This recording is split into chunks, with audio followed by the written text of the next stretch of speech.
Faites ce qu'on vous commande. Vous me trouverez, si Allah le veut, parmi les inébranlables. Coran, Sourate As-Safa. 102. Les gens ont des opinions différentes sur l'identité du sacrifice. Qu'il s'agisse d'Ismaïl ou d'Ishaq. Cependant, les preuves et les indications indiquant qu'Ismaïl était celui qui devait être sacrifié. Car il est rappelé que le prophète Muhammad, que la paix soit sur lui, a mentionné ce sacrifice. Était Ismaïl. Al-Hakim a rapporté dans son livre Al-Mustadrak, et l'interprétation d'Ibn Jurir de Al-Umawi fi Magazihi, à travers le récit d'Abdullah bin Saïd al-Sanabahi selon lequel nous avons assisté à une réunion avec Muawiya.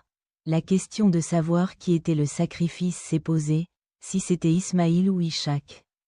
Certaines personnes ont dit qu'il s'agissait d'Ismaïl, tandis que d'autres ont soutenu que c'était Ishaq. Muawiya a répondu en disant « Vous êtes tombé sur une personne bien informée ». Il a ensuite raconté une histoire dans laquelle un arabe s'est approché du prophète Mohammed, que la paix soit sur lui, pour se plaindre. Ô messager d'Allah, j'ai laissé à ma famille de la nourriture sèche et peu d'eau. Ma famille souffre et nous avons perdu nos richesses.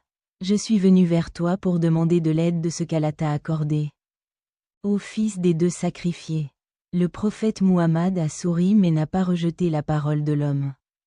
Interrogé sur les deux sacrifices, Muawiya a expliqué que lorsqu'Abdul Muttalib a reçu l'ordre de creuser le puits de Zamzam, il a juré de sacrifier l'un de ses fils si la tâche de Well fut facile.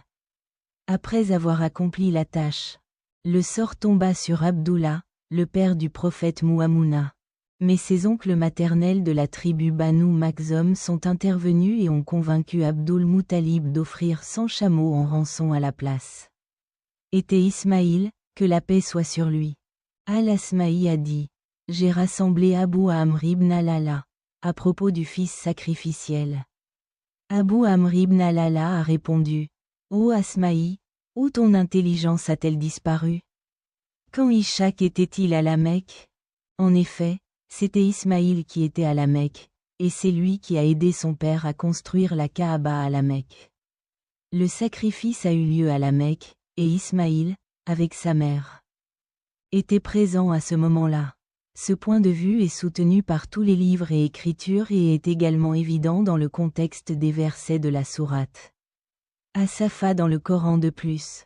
Le texte mentionne que les affirmations faites par certaines personnes du livre, juifs et chrétiens, selon lesquelles Ishaq était le fils sacrificiel ne sont pas exactes. En revanche, ceux qui ont embrassé l'islam ont reconnu qu'Ismaïl était effectivement le fils destiné au sacrifice. Cependant, il est à noter que les Juifs nourrissaient de l'envie envers les Arabes. Car ils voulaient que leur ancêtre soit celui impliqué dans le sacrifice. 135.